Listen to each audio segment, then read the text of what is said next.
My name is Bishop Professor Alfred Olwa. I'm the Bishop of the Diocese of Lango. We are here at St. Catherine Girls Secondary School, where we have gathered most of our foundation body school teachers. The reason is that every year we meet to pray together. We meet to speak about professionalism as a Christian teacher. And we meet to interface with people from the Directorate of Education in the province and also in the Ministry of Education to talk about teaching and to talk about the life of a teacher, because today we don't lack teachers in this country in the sense that the numbers are many, but we lack teachers who can teach with a difference, teachers who can not just tell, but teachers who inspire in their teaching. And we want to see our students perform academically and morally. So this is the reason we have this gathering. And the theme for this year is imitating God's goodness by doing good in the teaching and in our school. This is coming from Galatians chapter 6, verse 9. And among the people who have come are officials from the Ministry of Education, from the Directorate of Education in the province, and we have Professor Betty Ezati, who herself is a veteran educationist, whom I've asked to convene this gathering together with the National Education Secretary, and they are doing a great job. We trust that after the gathering, the teachers will go back inspired and fired again to teach in a way that will benefit our students, our pupils, our nation, and also the community. And there are some very exciting things we continue to touch base on. For example, the whole idea about ensuring that children are fed in school. We talk about it because a hungry stomach has no ears. So if you're teaching children when they are on a hungry stomach, even staff who are on a hungry stomach. But we sometimes get people come and confuse the management of the school to say the education is simply free. But let me tell you, there is no free education. Somebody has to pay for it. Last year we had a very interesting discussion with His Excellency the President and the Uganda Joint Christian Council officials. It was acknowledged by government that they do their very best, but they still don't have every amount of money needed. And so for that, where we can top up, then we should do it in a good way, so that our children can really learn when they are healthy and when they have food. That's just one area. And then finally, I want to say that we're so thankful for St. Catherine Board of Governors to host us. And so this is what we're about here in these 3 days. My name is Akelo Margaret. By the grace of God, the head teacher of St. Catherine Secondary School. St. Catherine is one of the church-founded schools, founded way back in 1958. And over the years, St. Catherine has grown. And we are proud that St. Catherine is one of the schools that has offered and given its all to raise responsible citizens, to raise God-fearing children. The school motto states, "On a noble aim."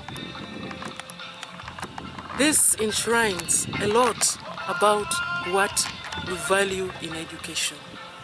Good attributes of being in school, positivity, behavioral change, positive behavioral change, and better still, helping this child to remain focused with the purpose of being in school.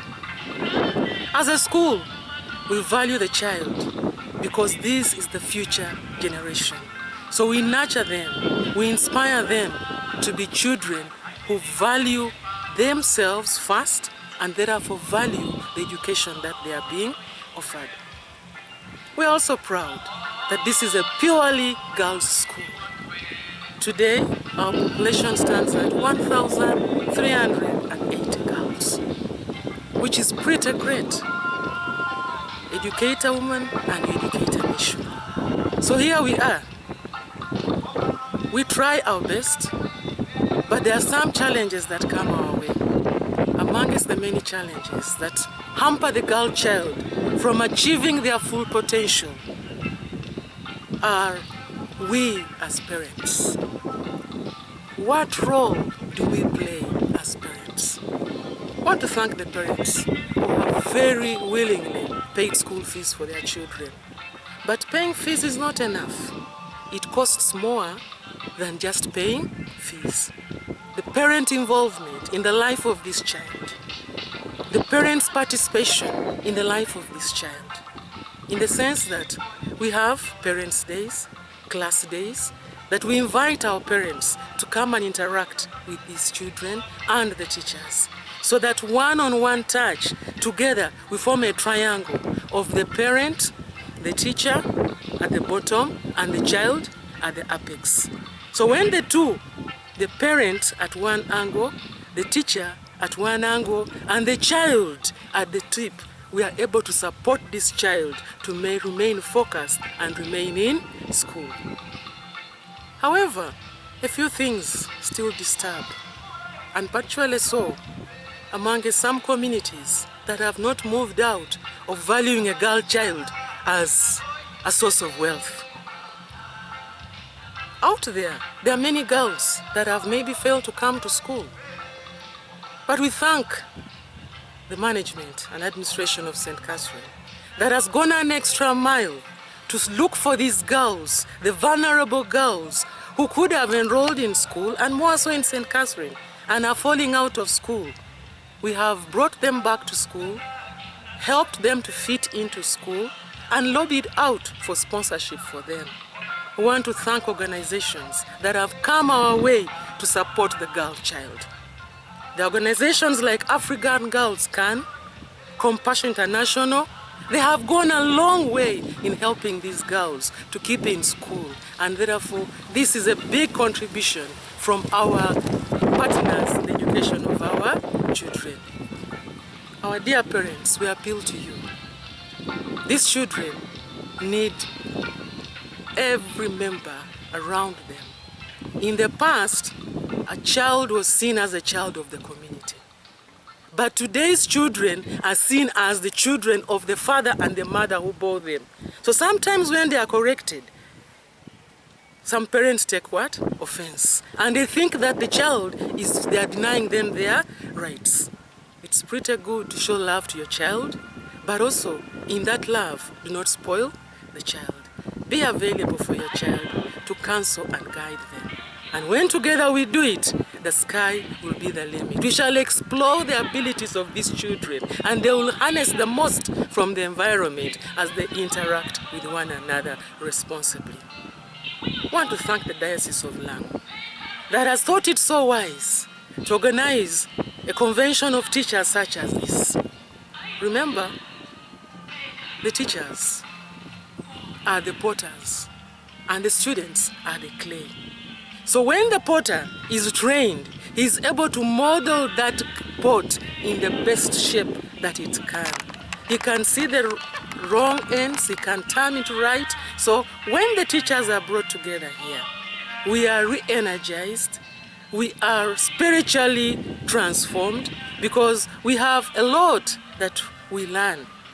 For example, in today's convention, there are topics like professionalism, balancing professionalism and spirituality, performance in a school setting. What does it take? As a teacher, how best can you make this child explore their ability? We want to thank the Diocese of Lango under the stewardship of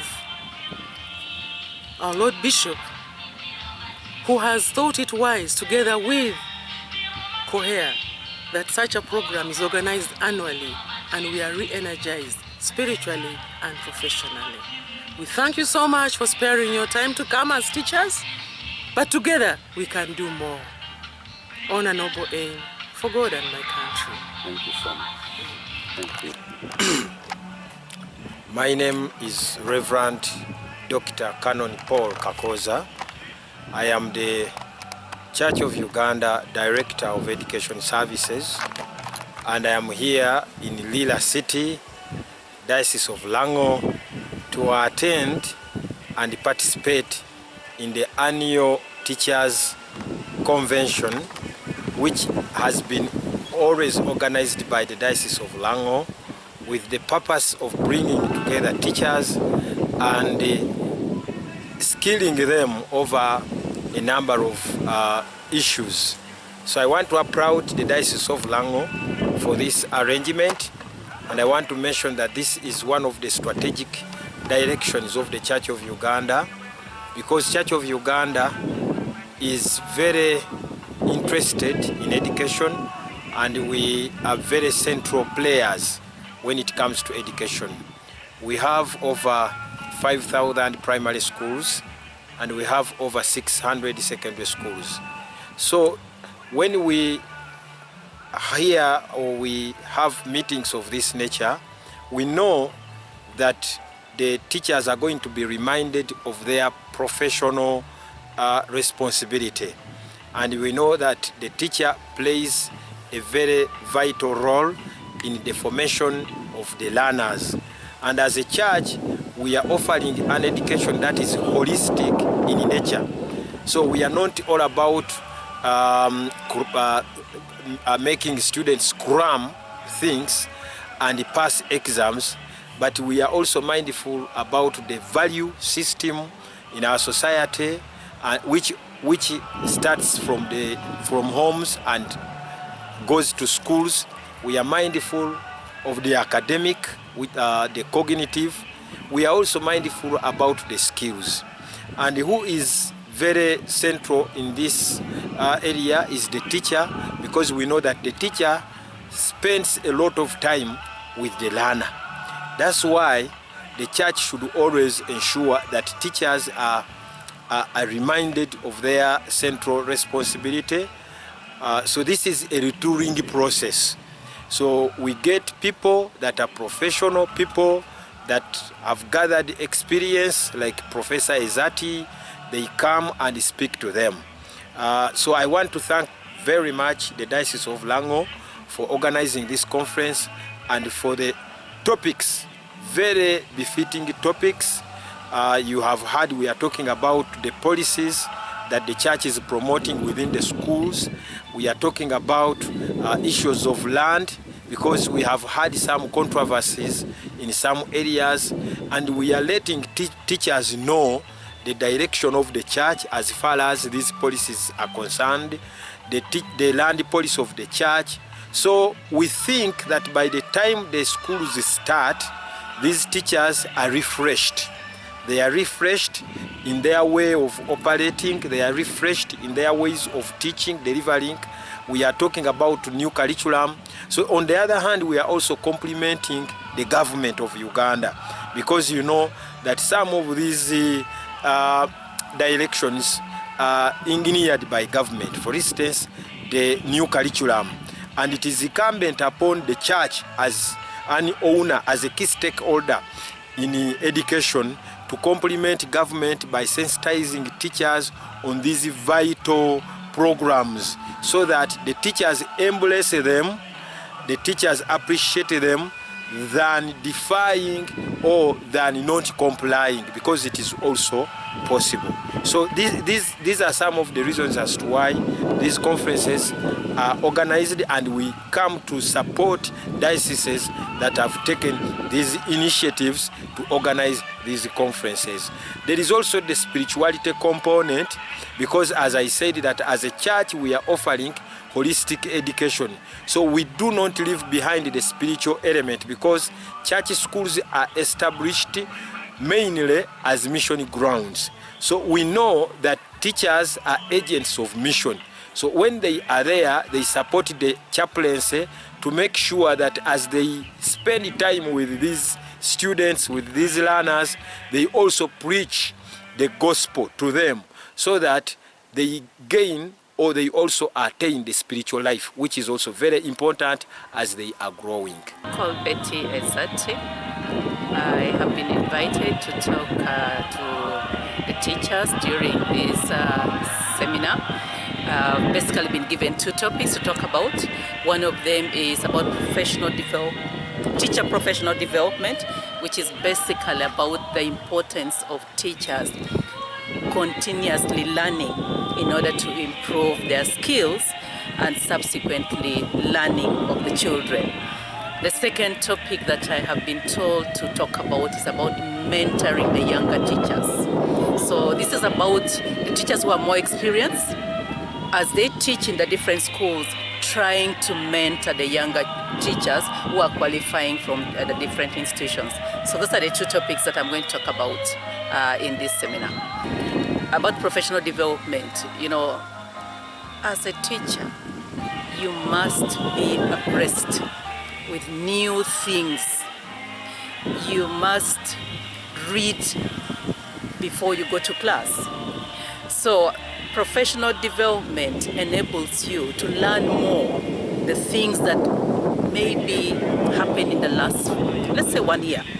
You've been teaching for the last 1 year, several things are changing in your field.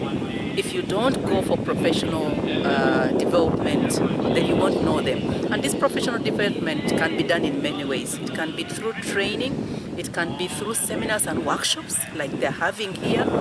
It can be through presenting a paper in a conference. So there are very many ways you can actually learn, and that counts for teacher professional development. So my topic really centers around that.